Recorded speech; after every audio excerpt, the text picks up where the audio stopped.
Paper 79, Andite Expansion in the Orient. Asia is the homeland of the human race. It was on a southern peninsula of this continent that Andan and Fanta were born. In the highlands of what is now Afghanistan, their descendant, Badanan, founded a primitive center of culture that persisted for over 500,000 years. Here, at this eastern focus of the human race, the Sangik peoples differentiated from the Andonic stock, and Asia was their first home, their first hunting ground, their first battlefield. Southwestern Asia witnessed the successive civilizations of Dalmatians, Nadites, Adamites, and Andites, and from these regions the potentials of modern civilization spread to the world. 1. The Andites of Turkestan. For over 25,000 years, on down to nearly 2000 BC, the heart of Eurasia was predominantly, though diminishingly, Andite. In the lowlands of Turkestan, the Andites made the westward turning around the inland lakes into Europe, while from the highlands of this region they infiltrated eastward.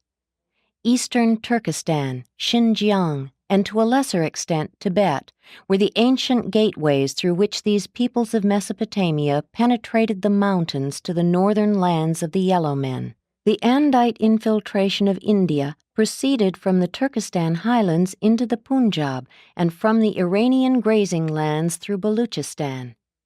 These earlier migrations were in no sense conquests.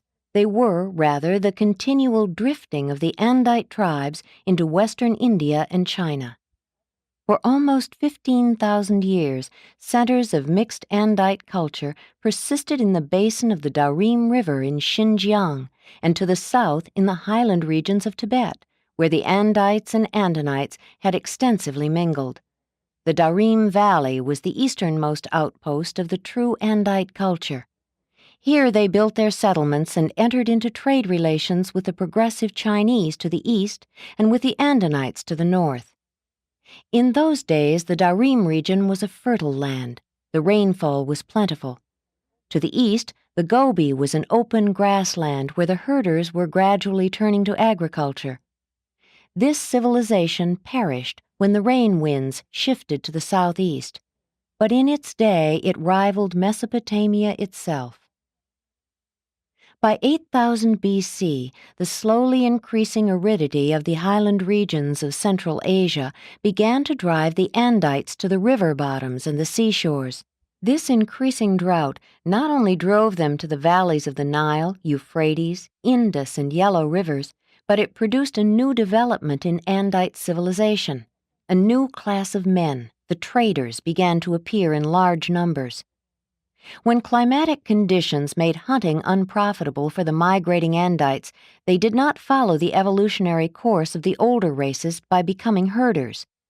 Commerce and urban life made their appearance. From Egypt through Mesopotamia and Turkestan to the rivers of China and India, the more highly civilized tribes began to assemble in cities devoted to manufacture and trade. Adonia became the Central Asian commercial metropolis, being located near the present city of Ashgabat. Commerce in stone, metal, wood, and pottery was accelerated on both land and water. But ever-increasing drought gradually brought about the great Andite exodus from the lands south and east of the Caspian Sea. The tide of migration began to veer from northward to southward, and the Babylonian cavalrymen began to push into Mesopotamia. Increasing aridity in Central Asia further operated to reduce population and to render these people less warlike. And when the diminishing rainfall to the north forced the nomadic Andonites southward, there was a tremendous exodus of Andites from Turkestan. This is the terminal movement of the so-called Aryans into the Levant and India. It culminated that long dispersal of the mixed descendants of Adam during which every Asiatic and most of the island peoples of the Pacific were to some extent improved by these superior races. Thus, while they dispersed over the eastern hemisphere, the Andites were dispossessed of their homelands in Mesopotamia and Turkestan. For it was this extensive southward movement of Andinites that diluted the Andites in Central Asia nearly to the vanishing point. But even in the 20th century after Christ, there are traces of Andite blood among the Turanian and Tibetan peoples, as is witnessed by the blonde types occasionally found in these regions.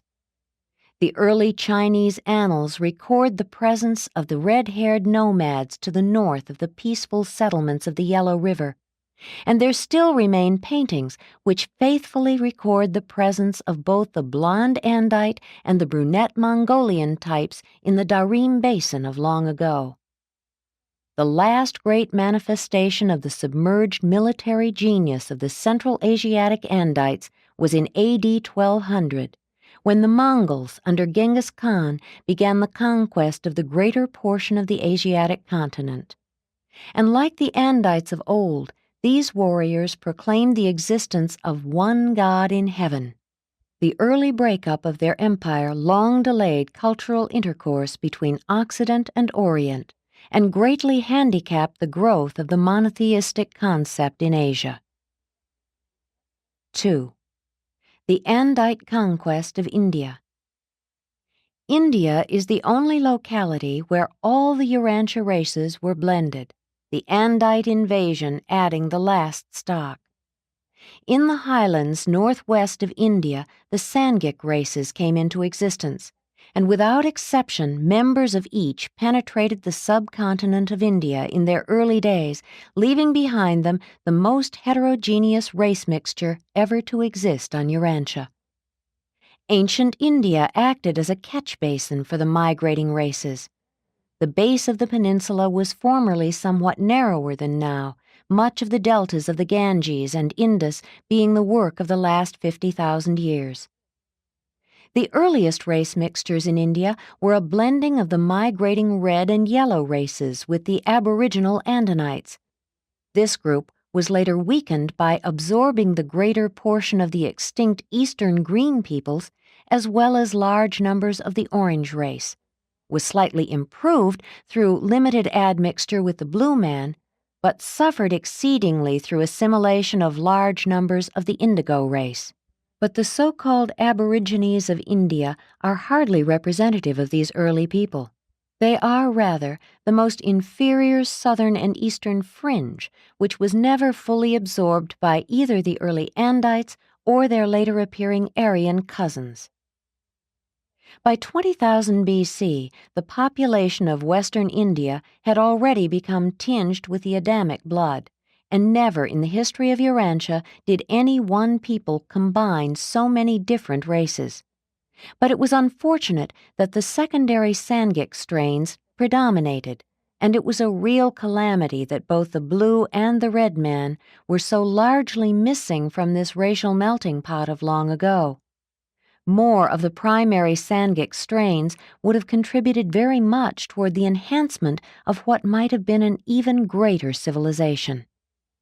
As it developed, the red man was destroying himself in the Americas, the blue man was disporting himself in Europe, and the early descendants of Adam, and most of the later ones, exhibited little desire to admix with the darker-colored peoples, whether in India, Africa, or elsewhere.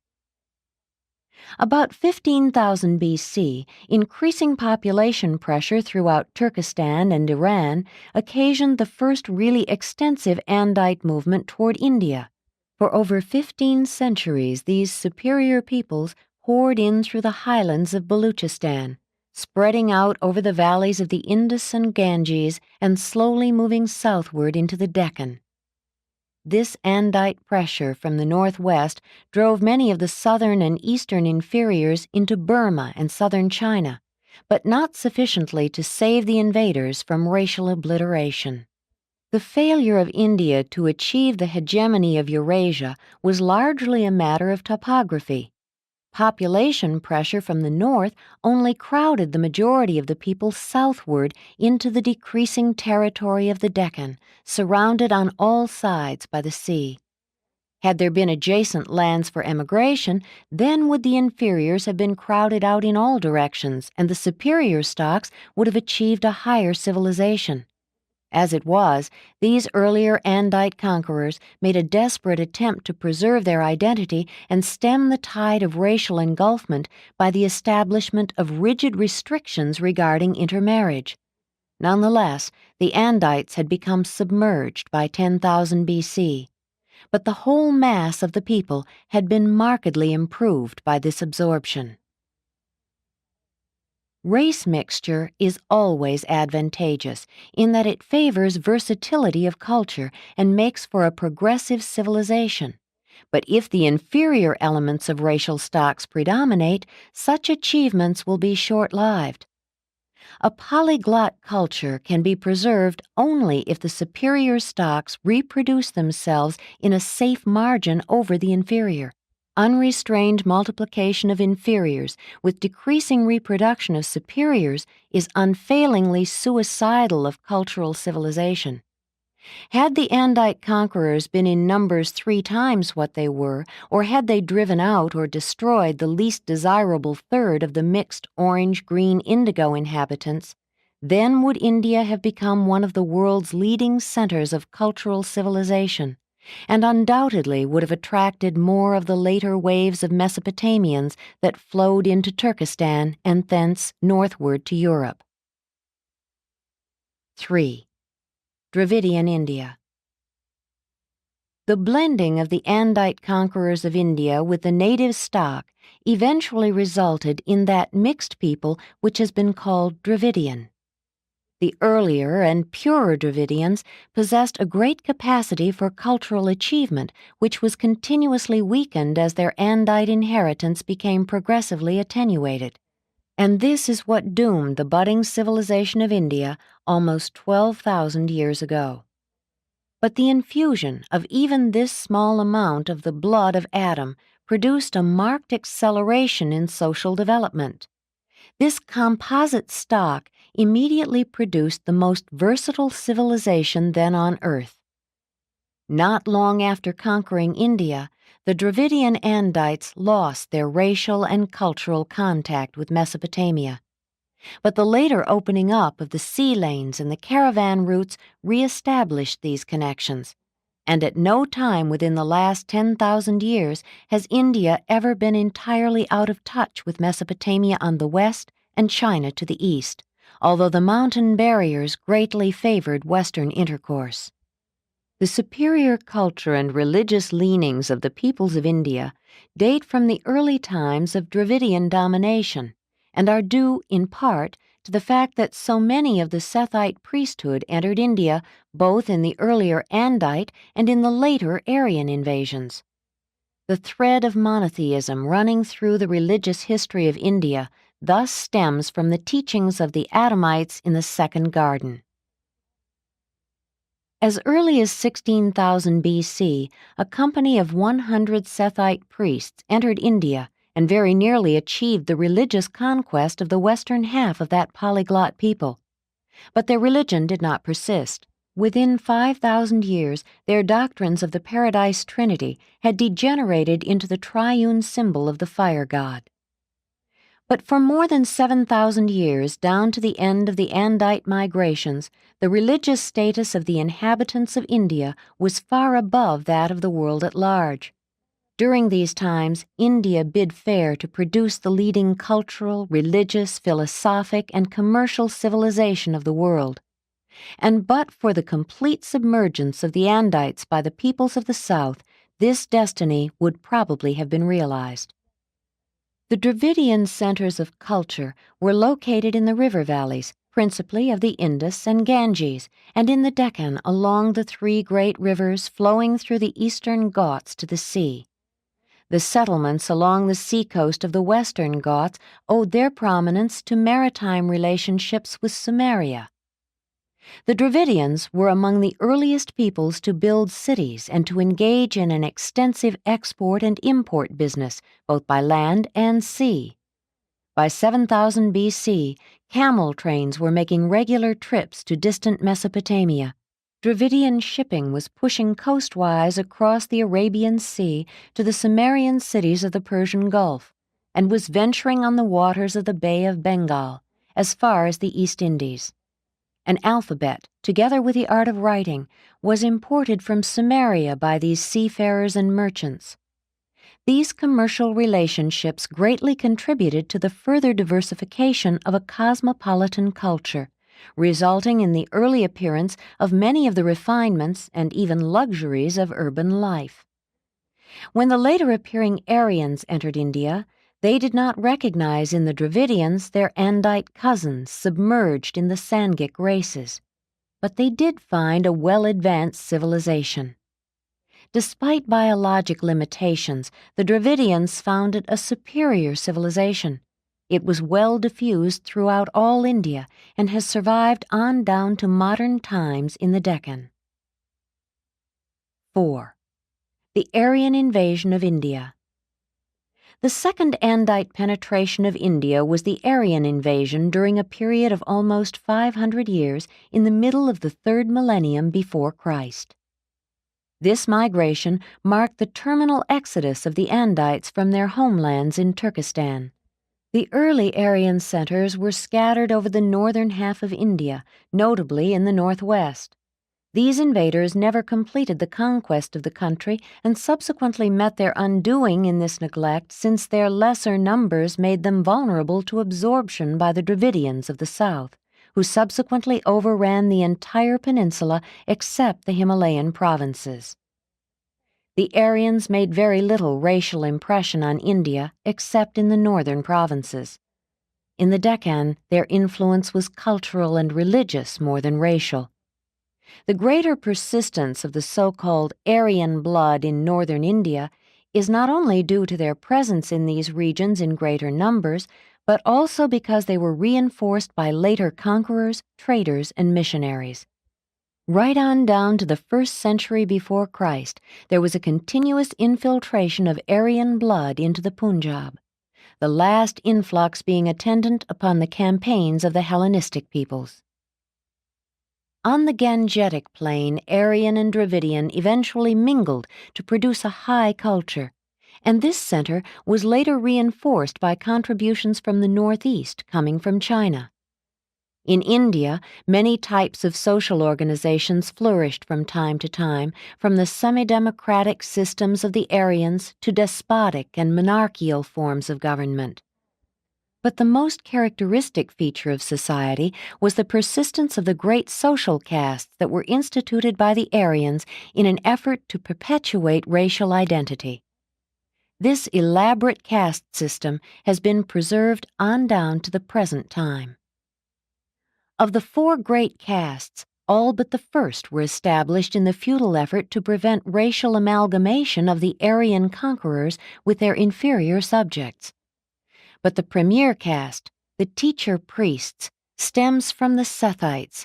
The Brahmins of the 20th century after Christ are the lineal cultural descendants of the priests of the Second Garden, albeit their teachings differ greatly from those of their illustrious predecessors.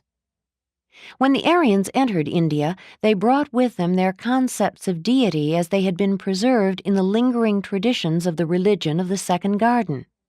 But the Brahmin priests were never able to withstand the pagan momentum built up by the sudden contact with the inferior religions of the Deccan after the racial obliteration of the Aryans.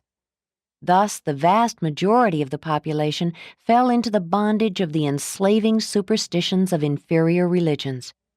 And so it was that India failed to produce the high civilization which had been foreshadowed in earlier times. The spiritual awakening of the 6th century before Christ did not persist in India, having died out even before the Mohammedan invasion. But someday a greater Gautama may arise to lead all India in the search for the living God, and then the world will observe the fruition of the cultural potentialities of a versatile people so long comatose under the benumbing influence of an unprogressing spiritual vision. Culture does rest on a biologic foundation, but caste alone could not perpetuate the Aryan culture, for religion, true religion, is the indispensable source of that higher energy which drives men to establish a superior civilization based on human brotherhood. 5. Red Man and Yellow Man. While the story of India is that of Andite conquest and eventual submergence in the older evolutionary peoples, the narrative of Eastern Asia is more properly that of the primary Sangiks, particularly the red man and the yellow man. These two races largely escaped that admixture with the debased Neanderthal strain which so greatly retarded the blue man in Europe, thus preserving the superior potential of the primary Sangik type. While the early Neanderthalers were spread out over the entire breadth of Eurasia, the eastern wing was the more contaminated with debased animal strains. These subhuman types were pushed south by the Fifth Glacier, the same ice sheet which so long blocked Sangik migration into eastern Asia. And when the red man moved northeast around the highlands of India, he found northeastern Asia free from these subhuman types. The tribal organization of the red races was formed earlier than that of any other peoples, and they were the first to migrate from the Central Asian focus of the Sangiks. The inferior Neanderthal strains were destroyed or driven off the mainland by the later migrating yellow tribes. But the red man had reigned supreme in Eastern Asia for almost 100,000 years before the yellow tribes arrived. More than 300,000 years ago, the main body of the yellow race entered China from the south as coastwise migrants. Each millennium they penetrated farther and farther inland, but they did not make contact with their migrating Tibetan brethren until comparatively recent times. Growing population pressure caused the northward moving yellow race to begin to push into the hunting grounds of the red man. This encroachment, coupled with natural racial antagonism, culminated in increasing hostilities, and thus began the crucial struggle for the fertile lands of farther Asia. The story of this age-long contest between the red and yellow races is an epic of Urantia history. For over 200,000 years, these two superior races waged bitter and unremitting warfare. In the earlier struggles, the red men were generally successful, their raiding parties spreading havoc among the yellow settlements. But the yellow man was an apt pupil in the art of warfare, and he early manifested a marked ability to live peaceably with his compatriots. The Chinese were the first to learn that in union there is strength. The red tribes continued their internecine conflicts, and presently they began to suffer repeated defeats at the aggressive hands of the relentless Chinese, who continued their inexorable march northward. 100,000 years ago, the decimated tribes of the red race were fighting with their backs to the retreating ice of the last glacier, and when the land passage to the east, over the Bering Isthmus, became passable, these tribes were not slow in forsaking the inhospitable shores of the Asiatic continent. It is 85,000 years since the last of the pure red men departed from Asia, but the long struggle left its genetic imprint upon the victorious yellow race. The northern Chinese peoples, together with the Andinite Siberians, assimilated much of the red stock and were in considerable measure benefited thereby. The North American Indians never came in contact with even the Andite offspring of Adam and Eve, having been dispossessed of their Asiatic homelands some 50,000 years before the coming of Adam. During the age of Andite migrations, the pure red strains were spreading out over North America as nomadic tribes, hunters who practiced agriculture to a small extent. These races and cultural groups remained almost completely isolated from the remainder of the world from their arrival in the Americas down to the end of the first millennium of the Christian era, when they were discovered by the white races of Europe. Up to that time, the Eskimos were the nearest to white men the northern tribes of red men had ever seen. The red and the yellow races are the only human stocks that ever achieved a high degree of civilization apart from the influences of the Andites. The oldest Amerindian culture was the Anamana Center in California, but this had long since vanished by 35,000 BC.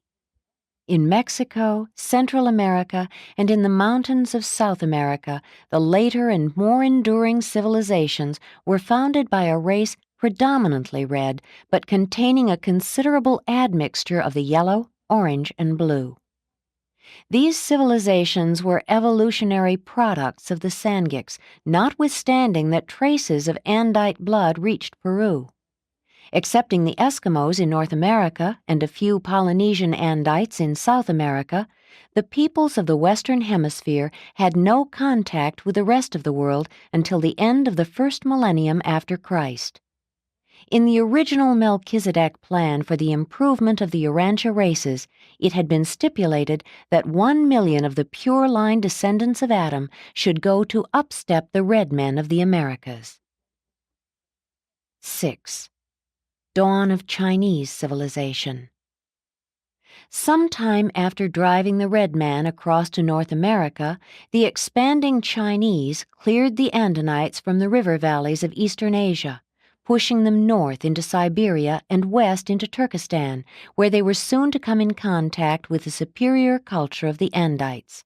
In Burma and the peninsula of Indochina, the cultures of India and China mixed and blended to produce the successive civilizations of those regions. Here, the vanished green race has persisted in larger proportion than anywhere else in the world. Many different races occupied the islands of the Pacific. In general, the southern and then more extensive islands were occupied by peoples carrying a heavy percentage of green and indigo blood. The northern islands were held by Andinites, and later on by races embracing large proportions of the yellow and red stocks. The ancestors of the Japanese people were not driven off the mainland until 12,000 BC, when they were dislodged by a powerful southern coastwise thrust of the northern Chinese tribes. Their final exodus was not so much due to population pressure as to the initiative of a chieftain whom they came to regard as a divine personage. Like the peoples of India and the Levant, victorious tribes of the Yellow Man established their earliest centers along the coast and up the rivers. The coastal settlements fared poorly in later years as the increasing floods and the shifting courses of the rivers made the lowland cities untenable. 20,000 years ago, the ancestors of the Chinese had built up a dozen strong centers of primitive culture and learning, especially along the Yellow River and the Yangtze. And now these centers began to be reinforced by the arrival of a steady stream of superior blended peoples from Xinjiang and Tibet. The migration from Tibet to the Yangtze Valley was not so extensive as in the north. Neither were the Tibetan centers so advanced as those of the Darim Basin. But both movements carried a certain amount of Andite blood eastward to the river settlements. The superiority of the ancient yellow race was due to 4 great factors. 1. Genetic. Unlike their blue cousins in Europe, both the red and yellow races had largely escaped mixture with debased human stocks. The northern Chinese, already strengthened by small amounts of the superior red and Andonic strains, were soon to benefit by a considerable influx of Andite blood. The southern Chinese did not fare so well in this regard, and they had long suffered from absorption of the green race, while later on they were to be further weakened by the infiltration of the swarms of inferior peoples crowded out of India by the Dravidian Andite invasion. And today in China there is a definite difference between the northern and southern races. 2. Social. The yellow race early learned the value of peace among themselves. Their internal peaceableness so contributed to population increase as to ensure the spread of their civilization among many millions. From 25,000 to 5,000 BC, the highest mass civilization on Urantia was in central and northern China.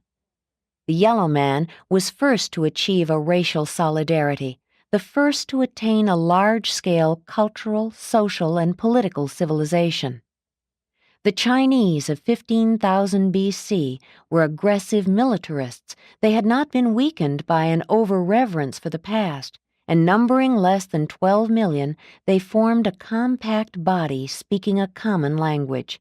During this age, they built up a real nation, much more united and homogeneous than their political unions of historic times. 3. Spiritual. During the age of Andite migrations, the Chinese were among the more spiritual peoples of Earth. Long adherence to the worship of the one truth proclaimed by Sing Langton kept them ahead of most of the other races. The stimulus of a progressive and advanced religion is often a decisive factor in cultural development.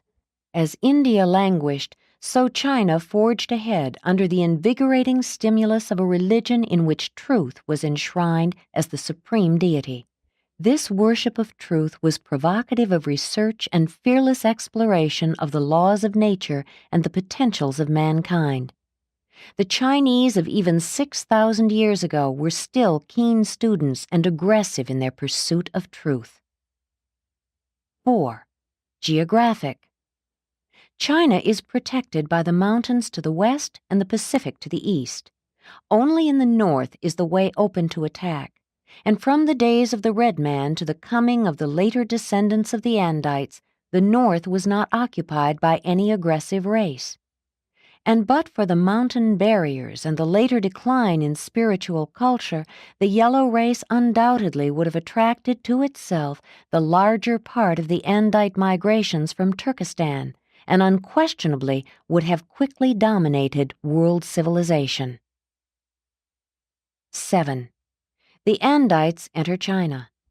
About 15,000 years ago, the Andites, in considerable numbers, were traversing the pass of Didao and spreading out over the upper valley of the Yellow River among the Chinese settlements of Gansu.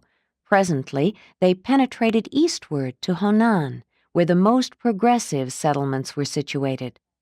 This infiltration from the west was about half Andinite and half Andite. The northern centers of culture along the Yellow River had always been more progressive than the southern settlements on the Yangtze. Within a few thousand years after the arrival of even the small numbers of these superior mortals, the settlements along the Yellow River had forged ahead of the Yangtze villages and had achieved an advanced position over their brethren in the south, which has ever since been maintained. It was not that there were so many of the Andites, nor that their culture was so superior, but amalgamation with them produced a more versatile stock. The northern Chinese received just enough of the Andite strain to mildly stimulate their innately able minds, but not enough to fire them with the restless, exploratory curiosity so characteristic of the northern white races. This more limited infusion of Andite inheritance was less disturbing to the innate stability of the Sangik type. The later waves of Andites brought with them certain of the cultural advances of Mesopotamia. This is especially true of the last waves of migration from the west. They greatly improved the economic and educational practices of the northern Chinese, and while their influence upon the religious culture of the yellow race was short-lived, their later descendants contributed much to a subsequent spiritual awakening. But the Andite traditions of the beauty of Eden and Dalmatia did influence Chinese traditions. Early Chinese legends place the land of the gods in the west. The Chinese people did not begin to build cities and engage in manufacture until after 10,000 BC, subsequent to the climatic changes in Turkestan and the arrival of the later Andite immigrants. The infusion of this new blood did not add so much to the civilization of the yellow man as it stimulated the further and rapid development of the latent tendencies of the superior Chinese stocks. From Hunan to Shenxi, the potentials of an advanced civilization were coming to fruit. Metalworking and all the arts of manufacture date from these days. The similarities between certain of the early Chinese and Mesopotamian methods of time reckoning, astronomy, and governmental administration were due to the commercial relationships between these two remotely situated centers. Chinese merchants traveled the overland routes through Turkestan to Mesopotamia, even in the days of the Sumerians. Nor was this exchange one-sided. The valley of the Euphrates benefited considerably thereby, as did the peoples of the Gangetic Plain. But the climatic changes and the nomadic invasions of the third millennium before Christ greatly reduced the volume of trade passing over the caravan trails of Central Asia. 8. Later Chinese civilization. While the red man suffered from too much warfare, it is not altogether amiss to say that the development of statehood among the Chinese was delayed by the thoroughness of their conquest of Asia. They had a great potential of racial solidarity, but it failed properly to develop because the continuous driving stimulus of the ever-present danger of external aggression was lacking. With the completion of the conquest of Eastern Asia, the ancient military state gradually disintegrated. Past wars were forgotten. Of the epic struggle with the red race there persisted only the hazy tradition of an ancient contest with the archer peoples. The Chinese early turned to agricultural pursuits, which contributed further to their pacific tendencies, while a population well below the land-man ratio for agriculture still further contributed to the growing peacefulness of the country. Consciousness of past achievements, somewhat diminished in the present, the conservatism of an overwhelmingly agricultural people, and a well-developed family life equaled the birth of ancestor veneration, culminating in the custom of so honoring the men of the past as to border on worship. A very similar attitude prevailed among the white races in Europe for some 500 years following the disruption of Greco-Roman civilization. The belief in and worship of the one truth as taught by Sing Langton never entirely died out, but as time passed, the search for new and higher truth became overshadowed by a growing tendency to venerate that which was already established. Slowly, the genius of the yellow race became diverted from the pursuit of the unknown to the preservation of the known. And this is the reason for the stagnation of what had been the world's most rapidly progressing civilization. Between 4000 and 500 BC, the political reunification of the yellow race was consummated. But the cultural union of the Yangtze and Yellow Rivers centers had already been effected. This political reunification of the later tribal groups was not without conflict, but the societal opinion of war remained low. Ancestor worship, increasing dialects, and no call for military action for thousands upon thousands of years had rendered this people ultra-peaceful.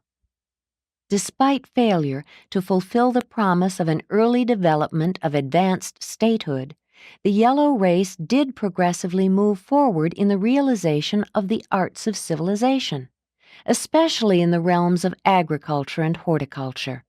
The hydraulic problems faced by the agriculturists in Shenxi and Honan demanded group cooperation for solution.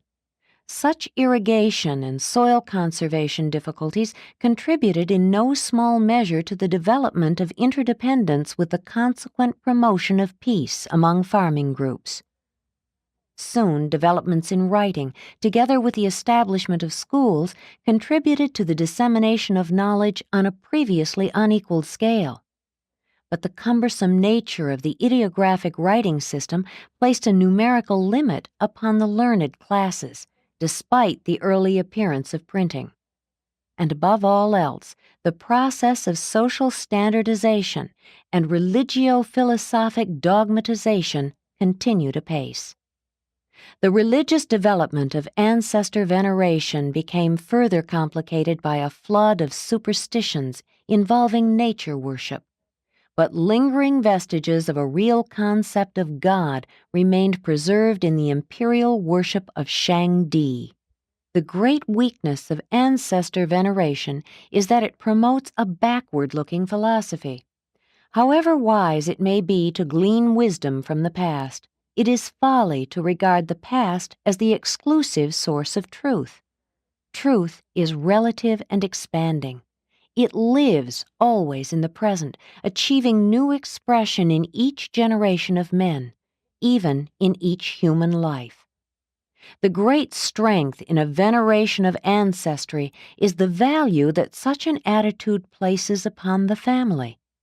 The amazing stability and persistence of Chinese culture is a consequence of the paramount position accorded the family, for civilization is directly dependent on the effective functioning of the family, and in China the family attained a social importance, even a religious significance, approached by few other peoples.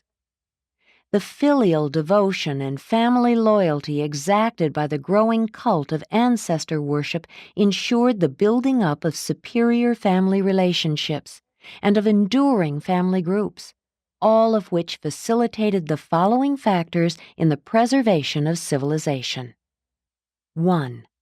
Conservation of property and wealth. 2. Pooling of the experience of more than one generation. 3.